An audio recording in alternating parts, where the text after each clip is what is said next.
આજકાલના જેન્સી જનરેશનને, આજકાલની છોકરીઓને, આજકાલના છોકરાઓને કેમ મા બાપને વડીલો ગમતા નથી? એની પાછળનું કારણ શું છે ખબર છે? પોતાને જેમ જીવન જીવવું હોય ને એમ જીવી ન શકે, એટલે મા બાપ અને સાસુ સસરા ગમતા નથી. એક વસ્તુ યાદ રાખજો, આપણે હોઈએ તો એ ભલે, આપણા મા બાપ હોય તો એ ભલે, અને આપણી આવતી જનરેશન હોય તો એ ભલે, ઓલવેઝ એજ ડિફરન્સ તો રહેવાનો જ છે. એજ ડિફરન્સ રહેશે એટલે વિચારોમાં પણ ભિન્નતા જોવા મળશે. જે આપણા મા બાપને નહીં ગમતું હોય એ આપણને ગમતું હશે, અને આજે આપણને ગમે છે, કાલાવાર આપણને નહીં ગમતું હોય એ આપણી નેક્સ્ટ જનરેશનને ગમતું હશે. એટલે એક વસ્તુ એ ઓલવેઝ રહેવાની જ તે સમાજની અંદર. પણ કેમ મા બાપને સાચવવા નથી ગમતા, કેમ સાસુ સસરાને સાચવવા નથી ગમતા, એની પાછળનું એક મેઇન રીઝન જો મેં શોધ્યું હોય ને, તો પોતાની સ્વતંત્રતા છીનવાઈ જાય છે. એમાં પોતાની સ્વતંત્રતા છીનવાઈ જાય એટલે વ્યક્તિને પોતાને જેમ રહેવું હોય એમ રહી ના શકે. રાઈટ? એને પોતાને કોઈને મા બાપની, કોઈને સાસુ સસરાની અનુગામી વૃત્તિમાં રહેવું પડે, જેથી કરીને પોતાને જેમ જીવન જીવવું હોય સ્વતંત્ર ઇન્ડિપેન્ડન્ટ જીવી ન શકે.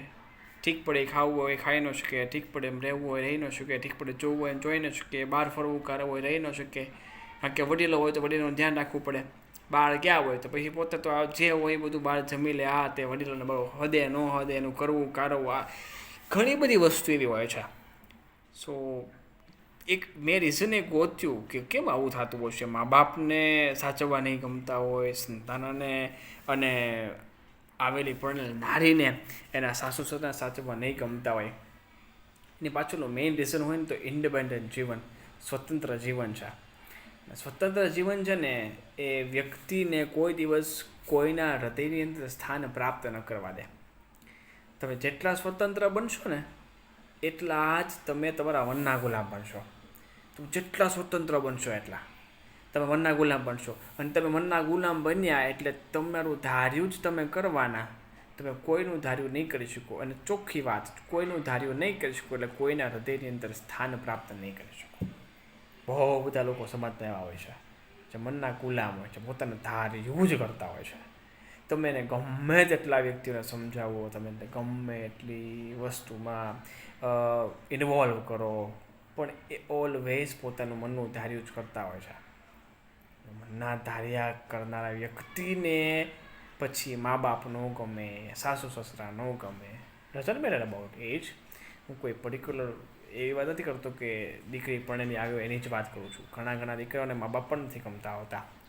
હું આમ ટોકિંગ અબાઉટ સિમિલર પીપલ્સ. હું કોઈ પાર્શિયાલિટી નથી કરતો, પણ આ વસ્તુ જોવા મળે સમાજની અંદર. અને જેથી કરીને પછી સમાજમાં વૃદ્ધાશ્રમોમાં વડીલોને ન છૂટકે રહેવું પડે, આ તે ઘણા બધા પ્રશ્નો સર્જાતા હોય છે.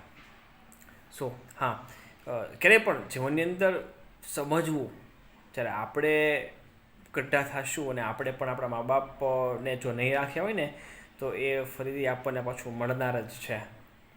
રાઈટ?